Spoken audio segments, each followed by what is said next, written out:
This it? Great. Hello, everyone. My name is Vince Haley. I'm the Director of Domestic Policy Council. I want to begin by thanking Secretary Kennedy for his leadership of the MAHA Commission and for his tireless work to improve the health of our fellow citizens. Secretary Kennedy, I would also like to thank you especially for your courage. Being a truth teller in Washington, D.C. is a very high calling, and you have clearly shown yourself to be a man made for the mission. To our commissioner participants, thank you for your attendance today and welcome. Today is an exciting moment for policymakers, parents, and friends of the movement to make America healthy again as we release our second report. We are thrilled for this day because we share a common desire to build a healthier future for our children and our society.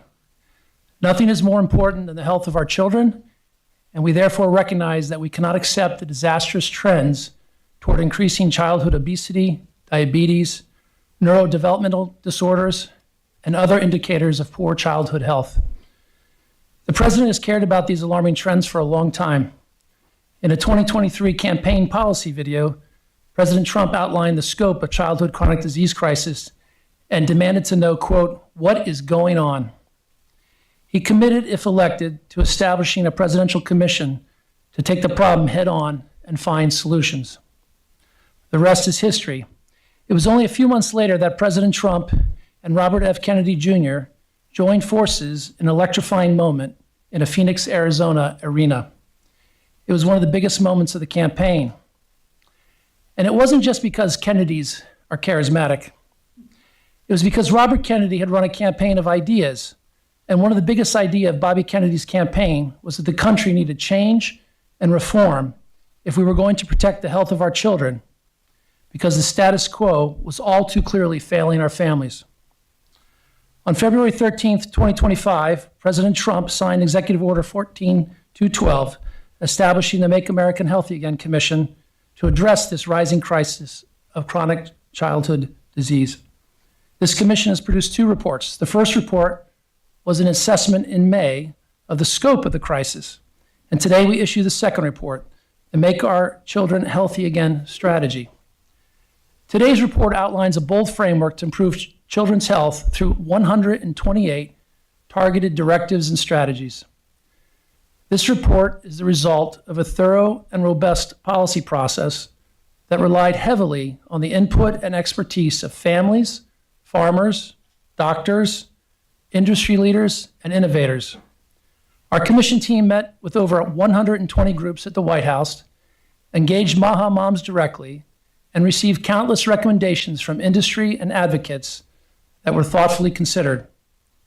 We also took an unprecedented approach to transparency throughout the entire development of this strategy. This strategy aims to create systemic change to protect and promote children's health through four key pillars. 1, driving innovation through research. 2, policies to realign incentives and systems. 3, increase public awareness and knowledge. And 4th, private sector collaboration. These four pillars are designed to address root causes and deliver transformative health outcomes for American children. We will now hear a bit more on how each commission member will play a part in carrying out these strategies into the future. But first, I would like to note that in the interest of the Commission's commitment to transparency, we have invited the press to cover this event today, including through a live stream. And one programming note for the media, President Trump will be taking the first follow-up action on a strategy contained in today's report at an event at the White House later this afternoon at 4:30 p.m. And now I'd like to begin by asking Secretary Kennedy to give opening remarks. All right. Thank you very much, Vince. And you talked about an initial interest by President Trump and I saw a tweet back in June of 2000 that he did that was about specifically about the chronic disease epidemic. And I called my campaign manager, Amaryllis Fox, and I said to her, I could have written that tweet. And it was one of the, I had been campaigning a lot of the issues that President Trump and I were campaigning on were the same. A lot of the ideas that he had about war, about the forever wars, about the importance of restoring jobs in the country and revitalizing the American middle class. These were all my preoccupations. My biggest preoccupation was the chronic disease epidemic. We are now the sickest country in the world. We announced this week, CDC announced, that 76.4% of Americans are suffering a chronic disease. And my uncle was president, it was 11%. In 1950, it was 3%. And we're the sickest country in the world. We have the highest chronic disease burden of any country in the world. And yet we spend more on healthcare than any country in the world. We spend 2 to 3 times what European nations spend. We spend nearly as much in our country for healthcare as all the other nations in the world combined. And yet we have the worst health outcomes. We've lost 6 years in lifespan and longevity to Europe in the past 20 years. Our kids, our girls are hitting puberty 6 years earlier than historically. Our young men have sperm counts that are half of what they ought to be. They have testosterone levels that are half of what they ought to be. We have diabetes that is now endemic, not just epidemic, it's everywhere. 38% of teens are now diabetic or pre-diabetic. When I was a kid, it was 0. And the autism rates, which the president is particularly concerned with, have dropped from less than 1 in 10,000 in 1970 to 1 in every 31 kids today. So this is a national security issue. 8 out of 10 of our children, of our young men, cannot qualify for military service. It's national security, it's our economy, it's wrecking. This is an existential crisis for our country, and I'm so grateful that I work for a president that is willing to run through walls to stop this and to heal our kids. We have the most business-friendly president probably in history. There's never been a president in my lifetime that is more willing to challenge businesses when they overreach. It was more fearless about challenging entrenched interests in our society. And so many times I've had discussions with him about a certain injury or illness, and he'll say how unpopular it will be if we talk about the solutions, which are going to hurt certain businesses. And he said, I don't care. He says again and again, I don't care. This is children. We need to save the children.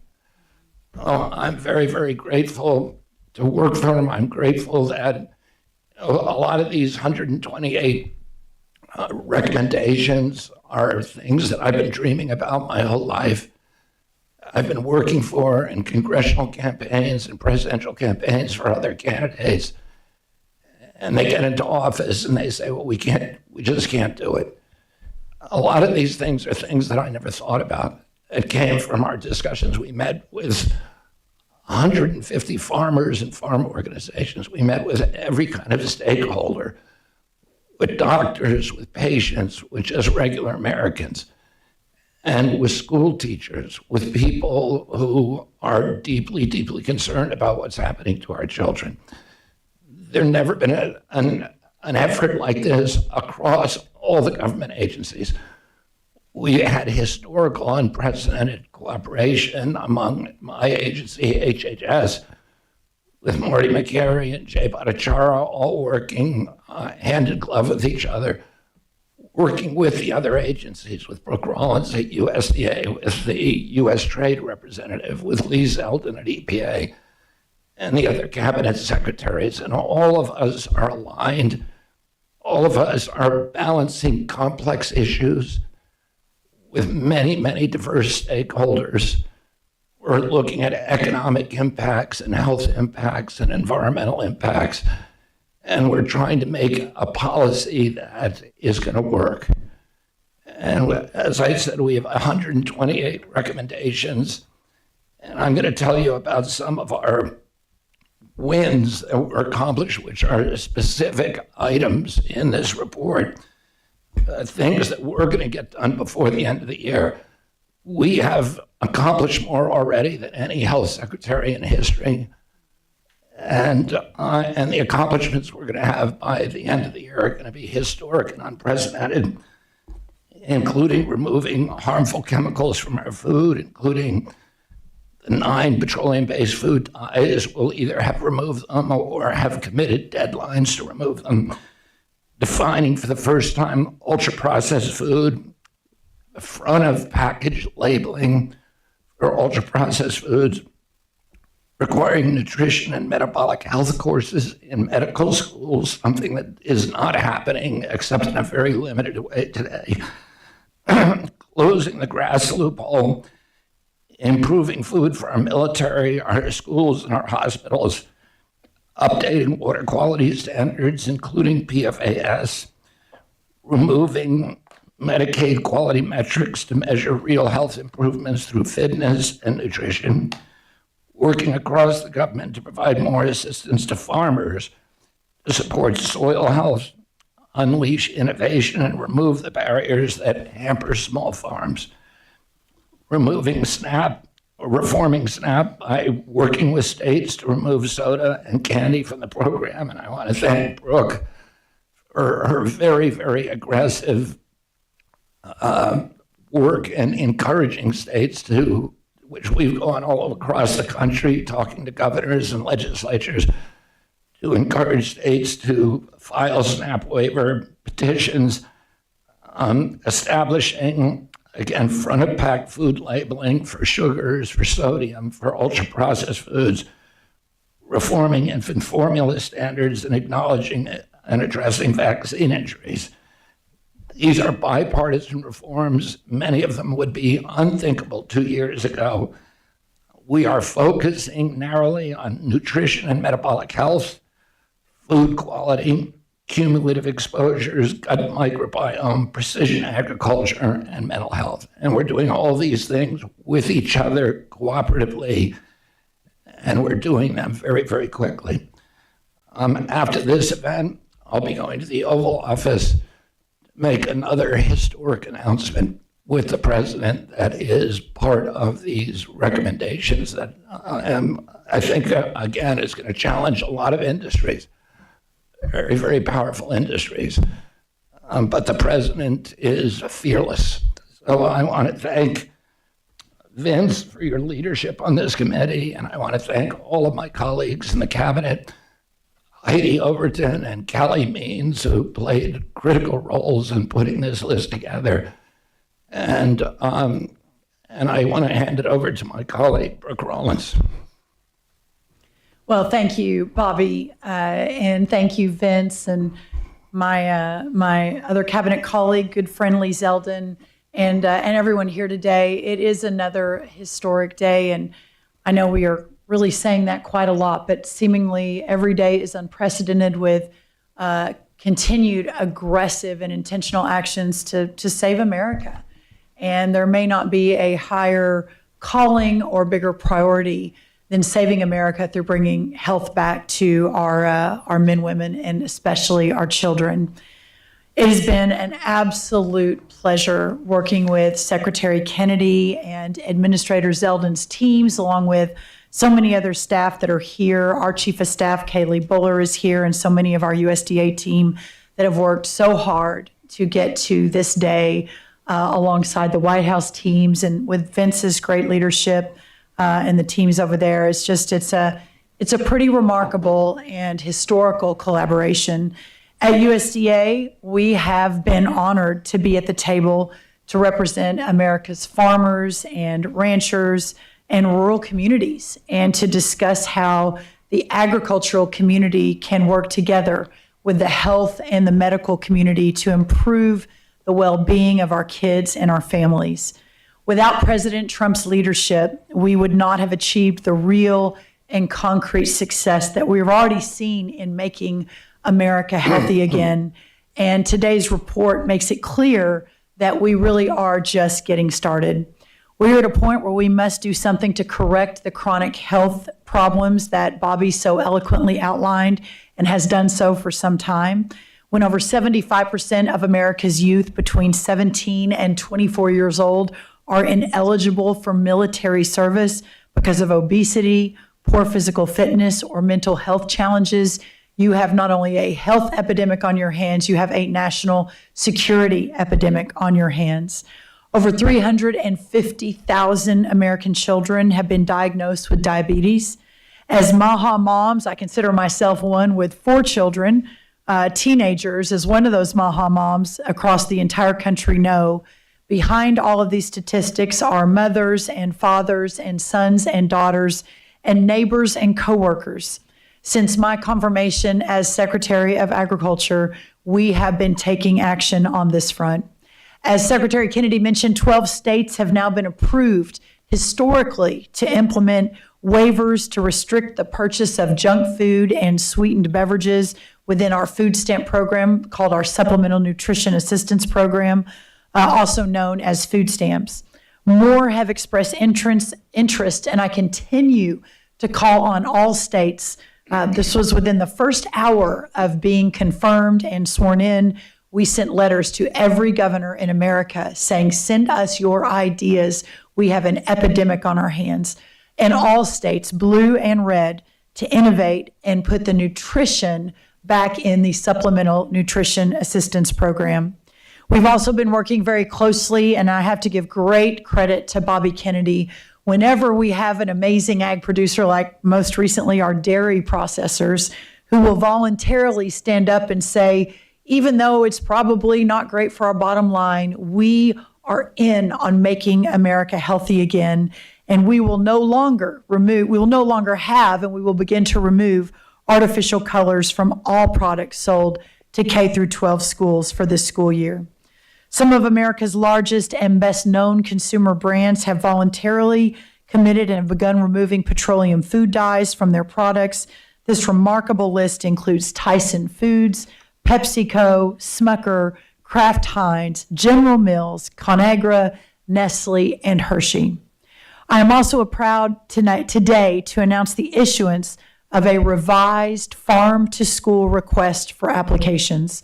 This RFA takes multiple steps in support of USDA's initiative to put farmers first and to promote healthy choices, healthy families, and healthy outcomes.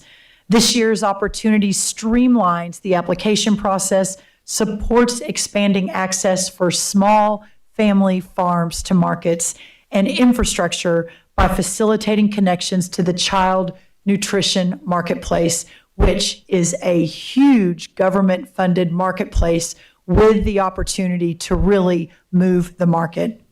Furthermore, the grant program's commitment to educating children about the source of their food and support for agricultural education helps prepare our next generation of farmers. We are utilizing the depth and reach of USDA to make America healthy again. To date, we have purchased nearly $1 billion. USDA has purchased nearly $1 billion worth of fresh seafood, fruit, and vegetables from American producers through our Section 32 program. These foods are distributed to food banks and other nutrition programs across the country. We'll continue to actively work with Secretary Kennedy in crafting the dietary guidelines, which will be out very, very soon. And within those guidelines, we will be completely resetting and reworking what we suggest to Americans that has a massive, massive impact on how USDA distributes our programs. Federal nutrition advice must be sound, simple, and clear. These guidelines will prioritize whole, healthy, and nutritious foods, such as whole fat dairy, fruits, vegetables, and meats, and suggest limiting highly processed foods and those high in sugar.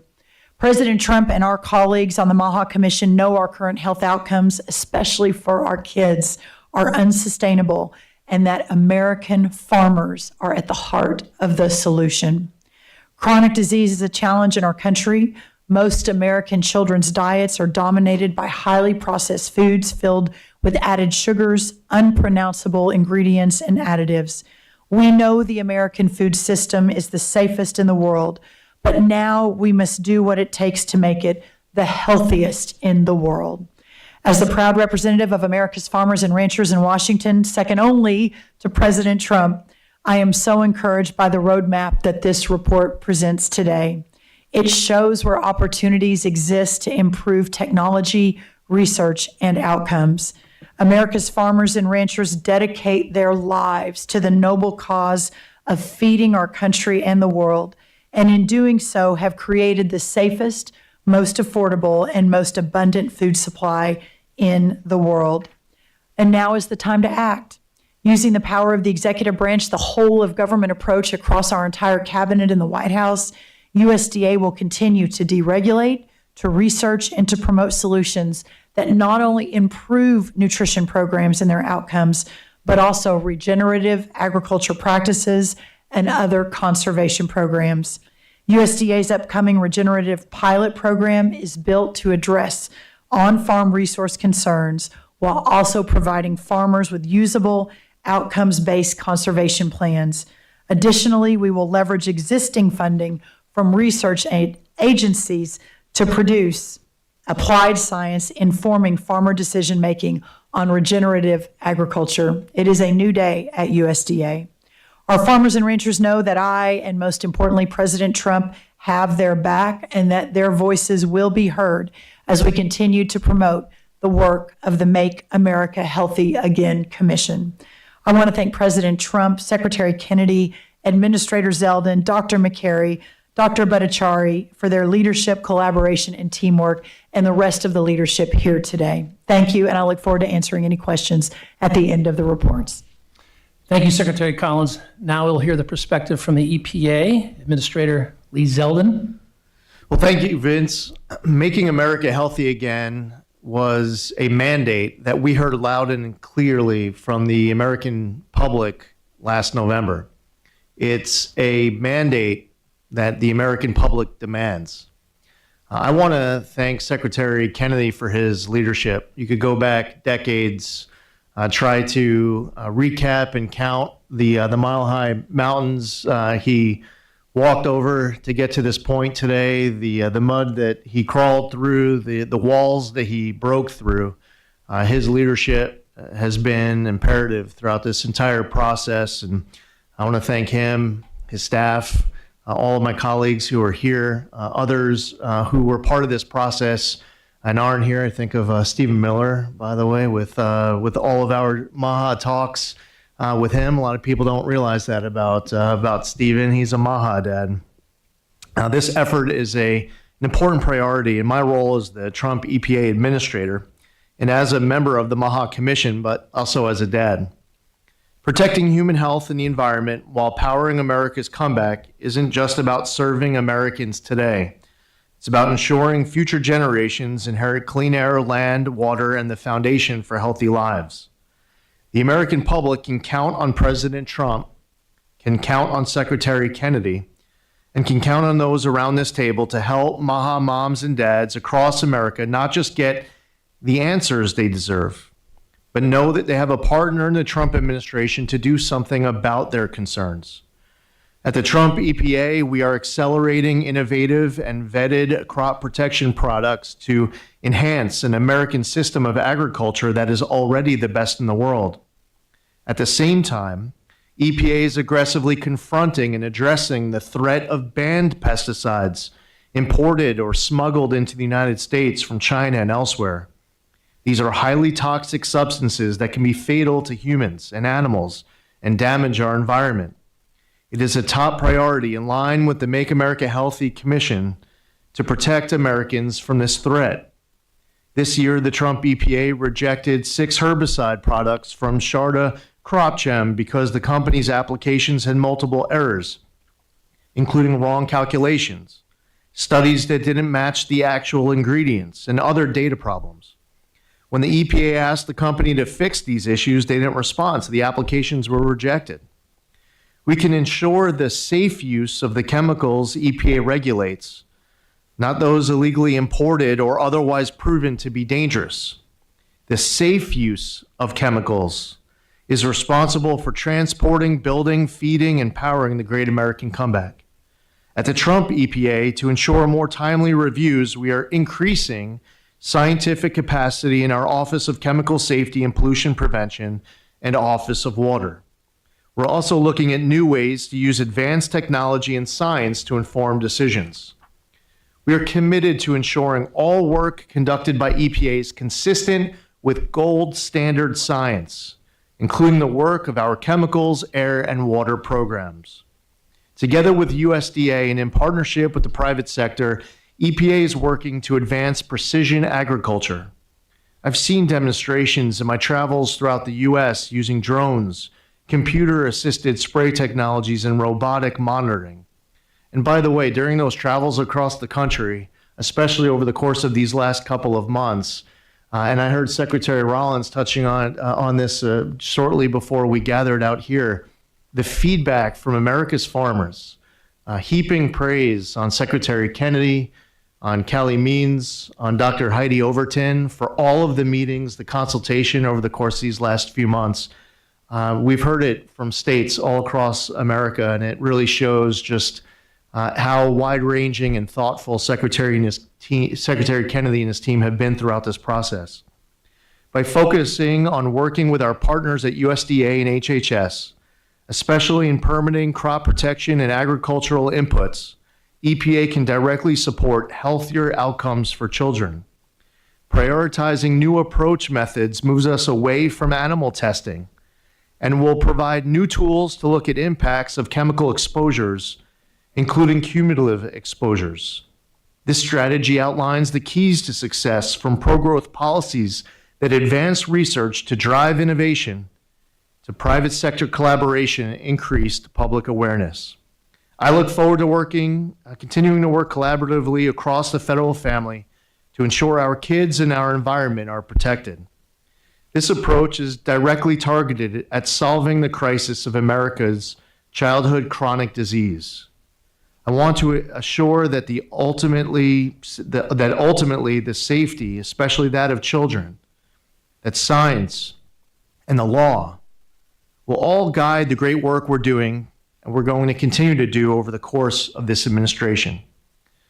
America will continue to be the energy, industrial, and agricultural power of the world, and we can continue this while ensuring we have the healthiest children. Thank you to the American public for putting President Trump in the Oval Office. Every day that he is there, working closely with this team that he has assembled with all of those amazing, passionate MAHA moms and dads all across America, every day, we will do our part working together to make America healthy again. Thank you, Lee. We will now hear from Dr. Jay Bhattacharya, the Director of the National Institutes of Health. Thank you. When we talked about the MAHA report last time, the first version of the MAHA report, I mentioned the nightmare scenario that we face, which is that our children are going to be less healthy than we are. They're going to lead shorter, less healthy lives than we are. That's the picture of health of our kids in this country on the eve of President Trump's election. I'm so proud to be part of an administration, President Trump, Secretary Kennedy, for their leadership in addressing that stark reality. What this report represents is a path out of that nightmare scenario. 128 concrete steps to take, many of which involve excellent science, gold standard science, and I thank Michael Kratsios for his leadership of the OSDP for articulating what gold standard science really means. You might ask yourself, well, do we really need excellent science to say don't feed our kids so much sugar? Don't go out and get some exercise every once in a while. That's all true. There's common sense things you can do, but there are real scientific issues that need to be addressed. Why are autism rates going up so quickly? What can we do about it?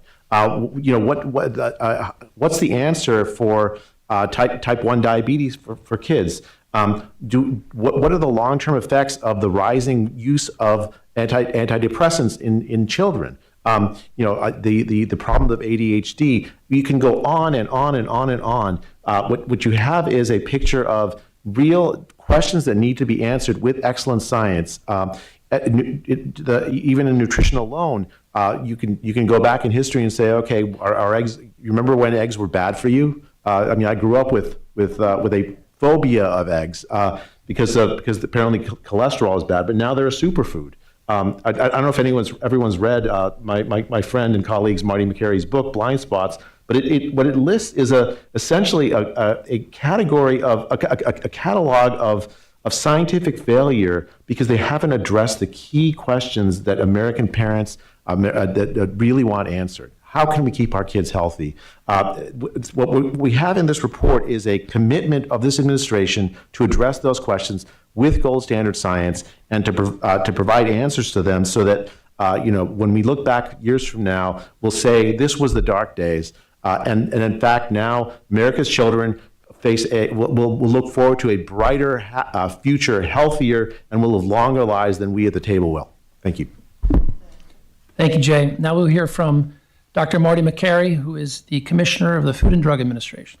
Thank you, Director Haley and Secretary Kennedy, Secretary Rawlings, Administrator Zeldin, all my colleagues on the MAHA Commission. This is an amazing day, and this is an amazing report. And let me tell you why. Because doctors are thirsty for this fresh new agenda. We can tell that something's not right.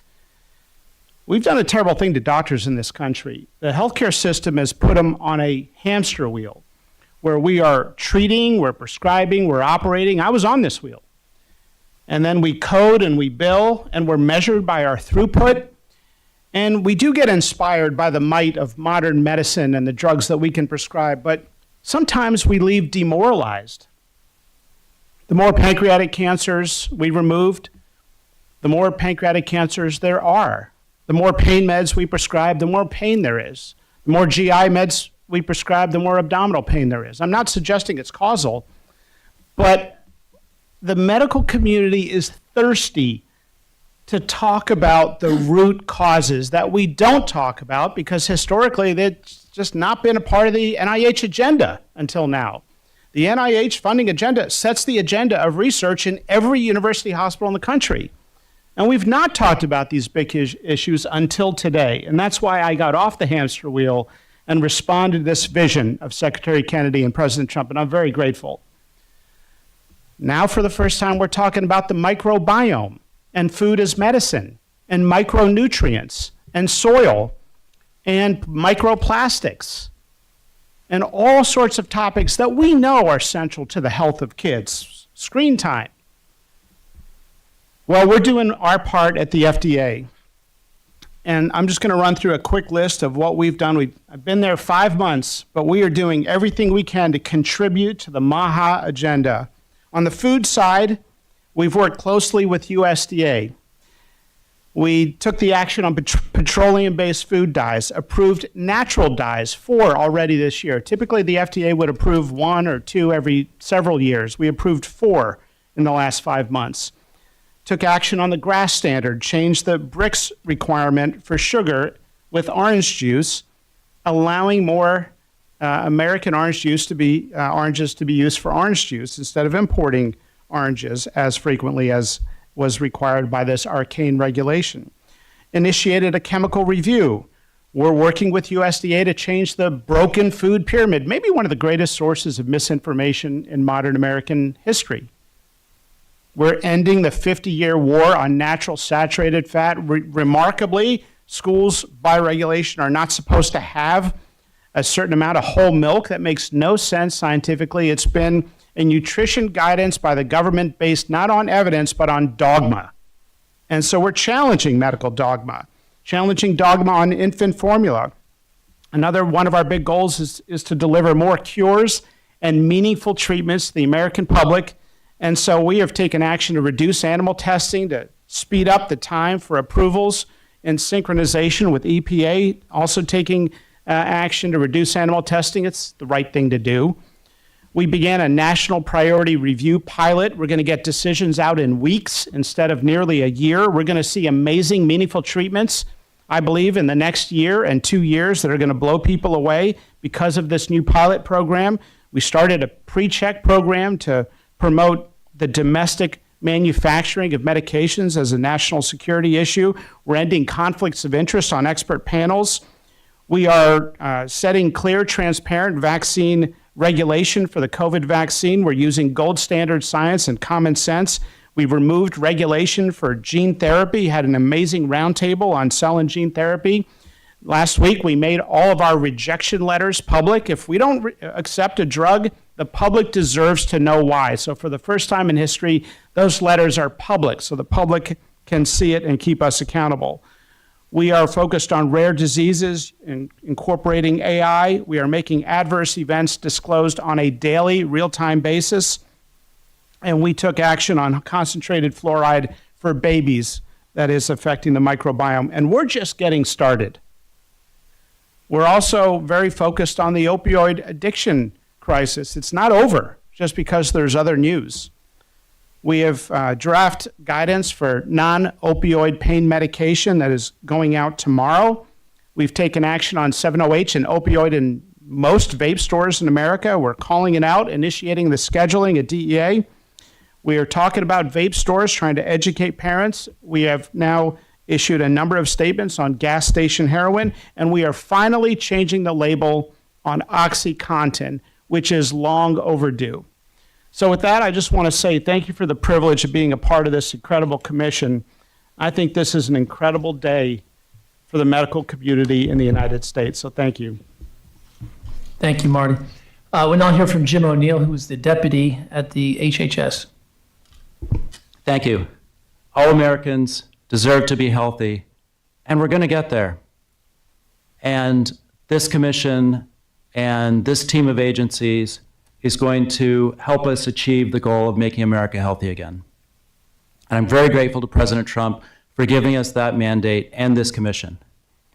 Under Secretary Kennedy, HHS supports rigorous science and radical transparency, and we need that everywhere, but nowhere is that more pressing or more valuable than at CDC.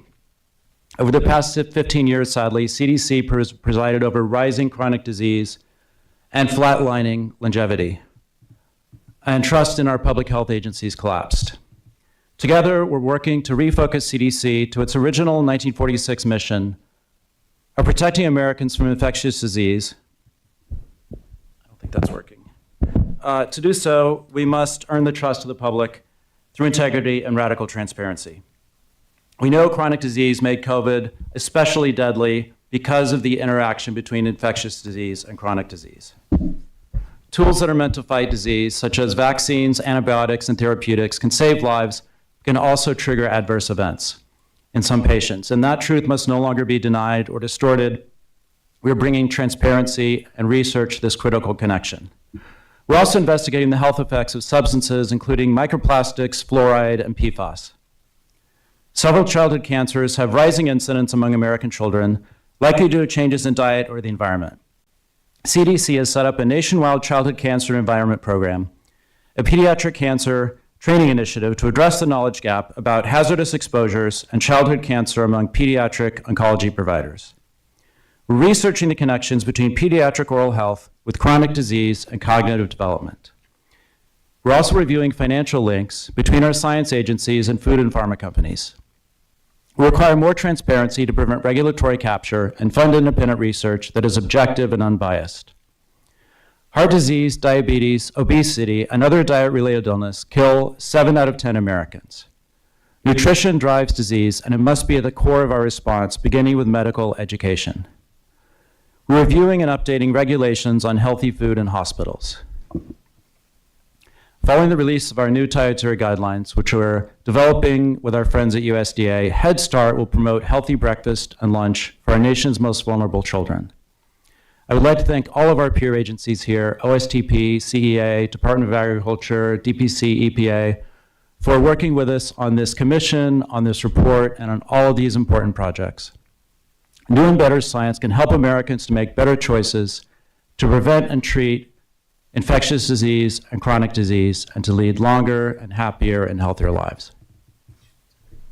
Thanks, Jim. Thank you, Jim. We'll now hear from Pierre Yared, who is the Vice Chair of the White House Council of Economic Advisors. It's a privilege to be part of this commission and an honor to be part of this notable event. I want to thank the President for his leadership and Secretary Kennedy for your commitment to health, and in particular to the health of our children. There are many notable programs and initiatives within this report, And I want to highlight one very important piece of it, which is personally very important to me as a parent, which is the mental health of our children.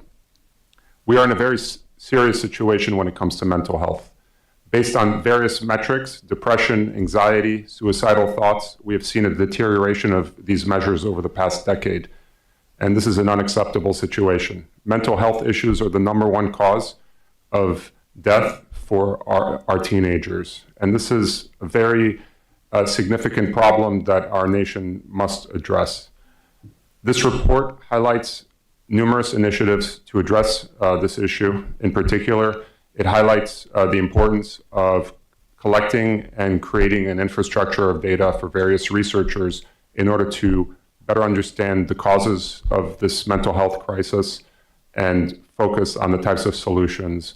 And the idea is that this report and this initiative can provide families, can provide caretakers and educators with the necessary tools to help address these issues with our children. We cannot stand by and let the current situation go on. We need to address this issue, and I want to thank the Commission for making this so important. Thank you, Pierre.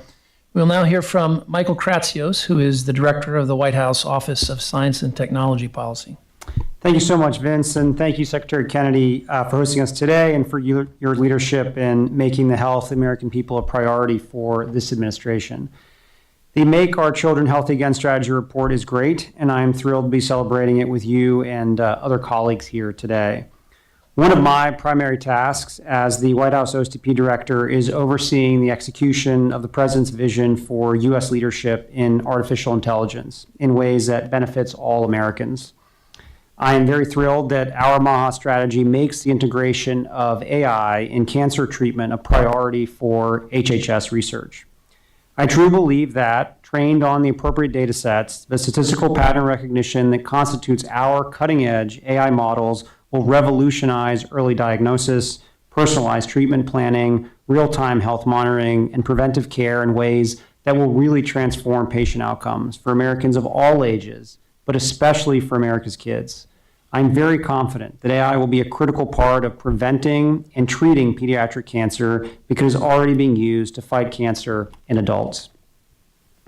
A translational AI group in the NIH called AI Resource is currently developing AI models that help with object detection and segmentation in biomedical research, in the interpretation of imaging studies for cancer diagnosis and prognosis, and the discovery of novel pathological biomarkers in image data. The White House is eager to support HHS as it invests in research that uses AI systems to uncover causes of cancer, identify cancer risks as soon as possible, and intervene before cancer develops. We are thrilled to partner with HHS and NIH to further develop AI-assisted gold standard methods for using existing data and emerging technologies to tackle the crisis of childhood chronic disease and pediatric cancer. The limiting factor in AI's ability to improve medical outcomes right now is not the technology itself, but the slow adoption of these tools, particularly in established institutions and processes. We in the federal government have an opportunity to support, incentivize, and encourage experiments in AI adoption by the healthcare sector and to share best practices and lessons learned with the rest of the country. As a new dad, I have felt the responsibility of my role in new ways in recent weeks. OSTP coordinates science and technology policy across the administration, and that includes implementation of gold standard scientific research principles and the careful pro-innovation frameworks that can form the foundation of healthier lives for America's children. I'm proud of the work my team is doing and grateful for the dedication that all members of the MAHA task force, especially you, Secretary Kennedy, have demonstrated every day as we seek to protect America's health for generations to come. Thank you. Thank you, Michael. That concludes the round robin. Secretary Kennedy, would you like to give some closing remarks? I'm very proud of the work of this commission, and I'm very proud of the outcome. And again, I want to thank the people who made this happen and who are working on the details day by day, Dr. Heidi Overton and Callie Means. And I look forward to getting to work to make sure that all of this stuff gets implemented as quickly as possible. I'm very, very grateful to President Trump for his support, for his enthusiasm, and for driving us to make these things happen yesterday. So thank you all very much. I think at this time, we're going to take some questions. Is that right, Stephanie?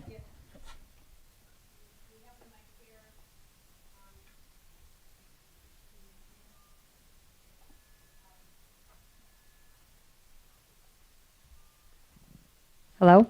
Okay. So if press can please keep your questions to relevant of what we're talking about today. We'll pass around this mic.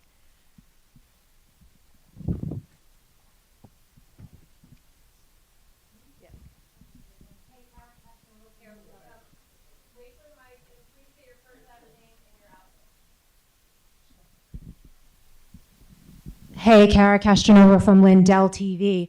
And my question is, are there any educational programs planned for children in schools to educate the next generation on food safety? Because so many kids think that alleged food, food that's marked as healthy is actually healthy when it's not. And that's something that I really noticed. Is there any planned collaboration with the Department of Education on possibly visiting classrooms and working with the next generation hands-on in a classroom setting?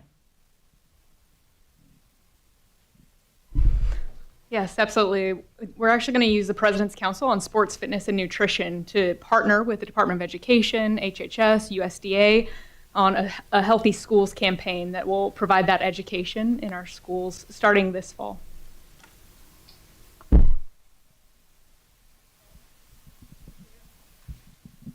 Thank you all for doing this. I appreciate it. My name's Lisa Desjardins from the PBS NewsHour. Also the mom of a 9-year-old, so you have my attention already. 2 questions. One, pesticides has been something that you've mentioned as a concern. You mentioned the 6 pesticide applications that you rejected. I believe that's out of thousands, though. There are some who share that concern, who expected this report to be more critical, to do more specific on pesticides. Can you answer that concern? And the other is a debate over children's health. You mentioned suicides, especially among teenagers. There is a debate over mental health and firearms in this country and the impact on children's health. Was there ever a discussion of looking at firearms and the health of our children related to that? So those 2 questions, pesticides and firearms. Thank you.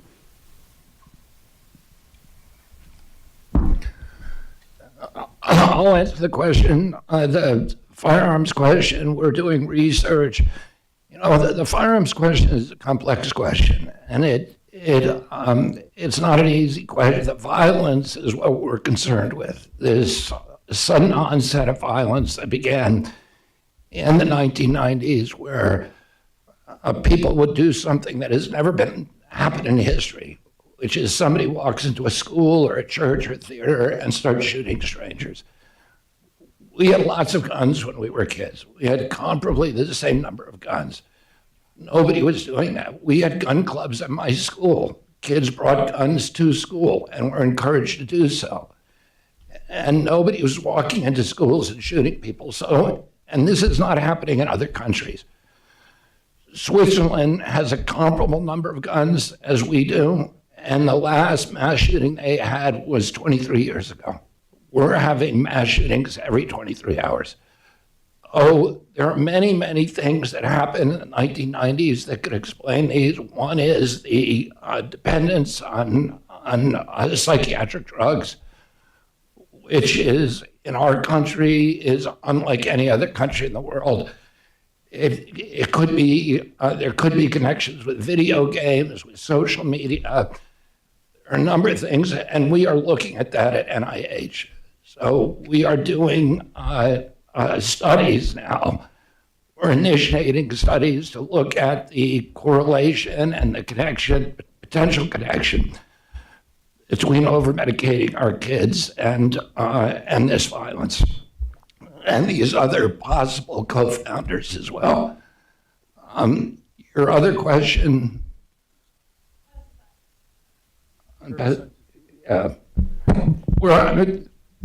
You want to answer later? EPA is committed to using the best available science, and you heard that from a number of our speakers today, the importance of seeking out the gold standard of science. As I covered during my remarks, we are concerned from an enforcement standpoint, the use of illegal pesticides, the importing of pesticides into the country, and working with other partner agencies to crack down on that. You heard Mr. Kratsios talking about AI, and I'm grateful for his leadership on that front. We're incorporating important IT upgrades and AI upgrades inside the chemical office. We inherited a backlog in January of 14,000 pesticide reviews. That was the backlog. 500 in the new chemical reviews. One of the needs on top of updating the IT is also to add scientists to the chemicals office, which we are doing. We are increasing the bandwidth and capacity inside of that office. I also touched on my remarks with regards to precision agriculture. Just about a week and a half ago, I was at San Diego State University, where they were showing off their first in the nation precision agriculture program, which is now being replicated at universities elsewhere around the country, training up that next generation of farmers. It's very important, not just economically, but also for health, safety, environmental reasons, for these farmers to be able to utilize these new technologies, which are expensive. But the biggest hurdle, the biggest obstacle that is being encountered is just the need for more advocacy and education of the infrastructure that is out there, the innovations that are out there. But again, it's important for us to follow the best available science, to pursue that gold standard science, and that's a commitment that we often met about here. The one other point I would mention too is what I noticed in my conversations with farmers is a strong desire to pursue any opportunity to improve health for our children, to improve access to a healthier food supply. There's a lot of pride in the product that these farmers are producing and supplying to America's families. But the argument that I've heard at farms all across this country is that they proudly consider themselves to play a very key tip of the spear role in feeding America, to make sure that America is healthy again. So I think this is maybe more personal to them than just about anyone else. And that passion clearly came across in the great meetings that Callie Means, Secretary Kennedy, Dr. Heidi Overton have had over the course of the last couple of months on this topic, and so many others that are related to it. Can I Thank you. add to that on pesticides? 3 things. First, that the EPA is arguably the most rigorous, the most data-backed, the most scientifically deep review process in the world. And to approve any product that is used by our farmers, it will have gone through years upon years upon years of research. That's the first thing. The second thing is it a perfect process? Arguably, there is no perfect process, but it is a strong process that our farmers stand by. And a crop protection tool, such as pesticides, is absolutely essential for America not to compromise our food supply system at this point. That's the second thing. The third thing, and already mentioned though, is with new technology, it is incredible with the deployment of AI across this great nation and specific to agriculture. You can send a drone across a field of corn, and that drone can tell you down to a stalk of corn where a particular bug is that needs to be eradicated. It will completely change the game as we're moving forward on what our crop protection tools look like, on how we continue to produce the safest, most abundant, the best food in the world, and how we do it to ensure that our original workers, the fabric of our country, which is our farmers and is our ranchers, continue to be able to do what they do best, which is to feed and fuel the country. Thanks. To the reporter who asked the question, if you draw your attention to page 4, advancing critical research, there's a heading, cumulative exposure, which gets at your question and your concerns as a mother of a 9-year-old. And if I could invite Jay or Dr. Marty to just mention this research framework and how important this cumulative exposure investigation is. Yeah, so part of the NIH is the National Institute for Environmental Health Sciences, and it's devoted to specifically the question of how chemical exposures and other exposures are linked to human health. The National Toxicology Program also is also devoted to that, and it's a central part of the MAHA agenda. As Administrator Zeldin said, we're applying gold standard science to get answers. The goal isn't to just willy-nilly say you can't do this or you can't do that, but to get excellent science devoted to questions about what pesticides are associated with bad outcomes in human health and what aren't. And so that to address these complex policy questions about how to have a food network of this country that supports the health of the country while allowing farmers to remain the most important productive force in the world for nutrition.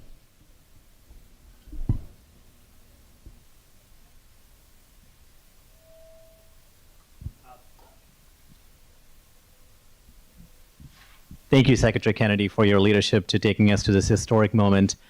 My name is Patrick Carriel. I'm with the MAHA Institute. I have a question. In the report, it talks about the build of the Administration for Healthy America as a way to unify prevention-focused programs across HHS.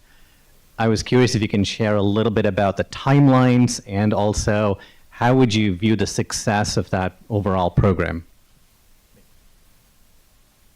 Well, the various sub-agencies that were looking at health outcomes from toxins, from food, and from air and water were dispersed around all the agencies. There was a lot of duplication and no real targeting of results. And what we're doing is we're making sure that everybody at HHS and all the agencies at CDC, NIH, and FDA wake up every morning and know what their mission is. And their mission isn't just to check boxes or to study one exposure or another. Their mission is to make America healthy again. And part of that is eliminating the duplication and consolidating all of these research efforts in a way that we can direct them to that outcome. That's never been done before in our agency. There was no real sense of mission. And that's why, our agency has increased in size enormously since the 1970s, and our health is getting worse and worse. We grew 38% during the Biden administration. Our workforce increased by 17%. And yet, throwing all that money at the agencies was doing nothing. Our health declined precipitously. And so what we're doing is streamlining the agency and consolidating it so everybody knows what their job is and that they're working together in unison. And all the disparate groups that were studying little different silos of the health crisis are now consolidated, and they have a clear outcome in mind, which is to end chronic disease in our children. And it's measurable, and so that's what the reorg is about.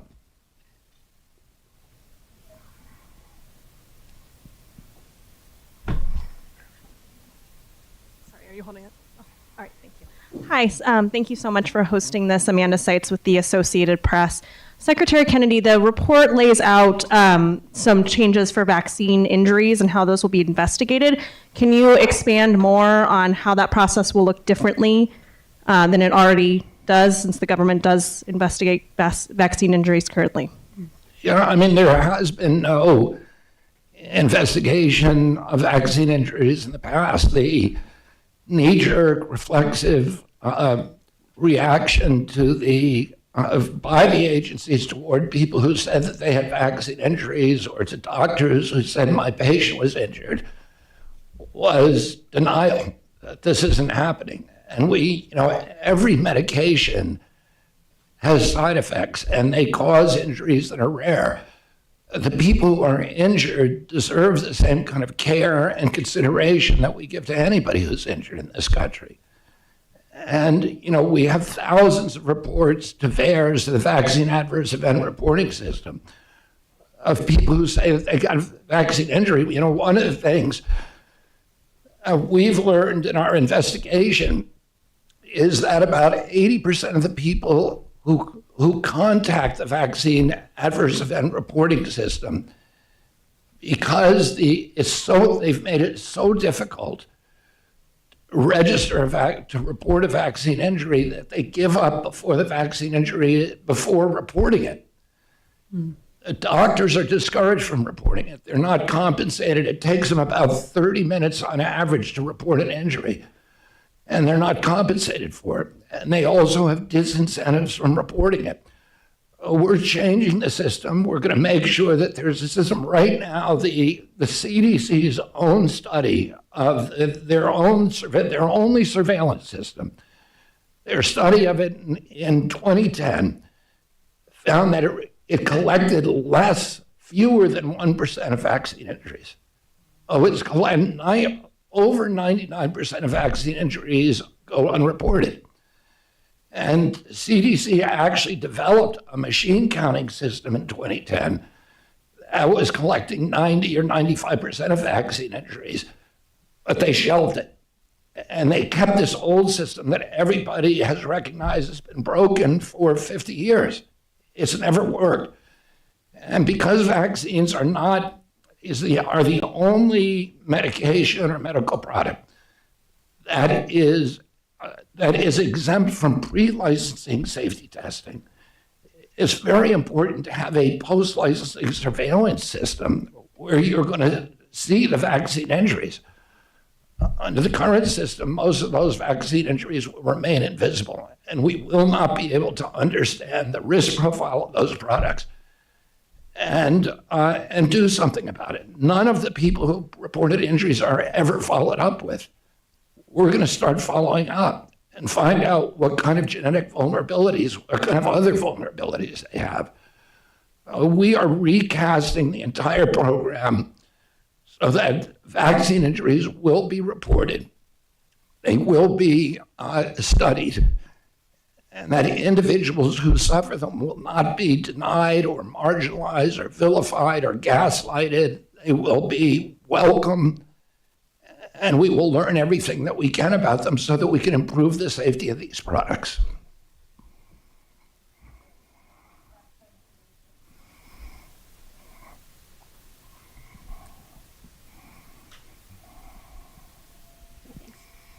Thank you. Cheyenne Hazlitt with ABC News. I was wondering, Secretary, if you could respond to what the President said on Friday.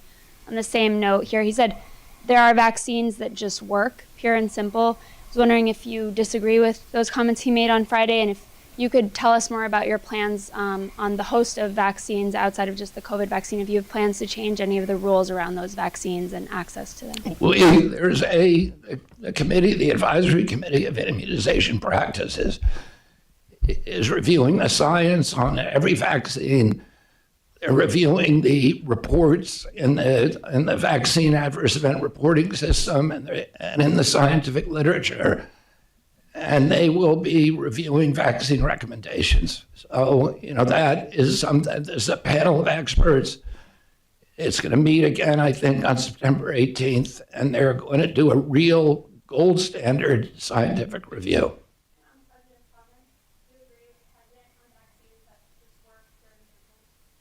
Do I agree what? With the President's comments that there are vaccines that just work, pure and simple, he said on Friday. I agree with that. Thank you, everyone. Thank you all.